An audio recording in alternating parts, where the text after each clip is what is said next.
ቅብፀት ነዳያት ዘጉልሐ ዕቡድ ዘመተ ወርሓት ጉንበተ ሰነን መስከረምን በኤርትራውያን ወቕቲ እሪ ኢንፍሉዌንዛ ተባሂሉ ዝጽዋዕ ኣብ ልዕሊ ኤርትራን ወረጃ ህዝባን ድንቂ ታሪኻን ዕዉት ምረሻኣን ዝዘንብ ዘመተ ምስጢጣን ጻዕቂ ዝውስኸሉ እዋን እቲ ምኽንያት ርዱ እዩ እተን ወርሓት ህዝቢ ኤርትራ ኣብ ውሽጢ ሃገርን ወፃእን በዓል ናጽነቱ ዝኽሪ ሰማዕታቱ ምጅማር ብረታዊ ቃልሱ ብልዑል ባህታን ፍስሓን ብዕቡዕ ሃገራዊ ስምዒትን ምዕሩግ ኣገባባትን ዝጽምለሉ ኮይኑ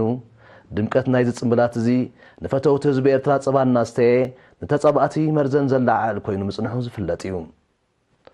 ዘለናዮ ቅንያት ምስ ምምላስ ፕሬዚደንት ትራምፕ ናብ ጻዕዳ ገዛ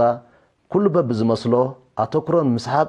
ኣጠማምታን ንምጽላው ሸበድበድ ዝብለሉ ዘሎ ህሞት ምዃኑ ርእዩ ምዝ ተኣሳሲሩ ካብቲ ልሙድ ወቕቲ ኤሪ ኢንፍሉዌንዛ ወፃኢ ታሪኻውያን ተጸባእቲ ህዝቢ ኤርትራ ብመገዲ ናይ ሓሶት ዜናን ዝንቡዕ ጽዋን ትንታነታትን ዕላሙ ካብ ማንም ስውር ዘይኮነ ጠቐንኦም ኣዕሪጎሞ ይርከቡ ከም ቀሊል ኣብነት ኣብ ዝሓለፈ ሰሙን ብስም ሓደ ዕሱብ ግዳያም ዝተፈነወ ምስ መራኽብ ኣዘርባጃን ኣቋሪኑ ንኤርትራ ከም መጋበርያ ኢራን ክትቅን ዝሃቀነ ዝንቡዕ ትንታነ ሃርተስ ኣናሊሲስ ምጥቃስ ይከኣል እዚ ብስም ሓደ ግዳይን ዕሱቡን ዝተዘርግሐ ሕሱር ሓሶትን ጠቐነን ብቐንዱ ንምሰይጠኒ ተባሂሉ ብዓበይቲ ትካላት ስልያ ከም እተፈብረኸን ከም እተጋውሐን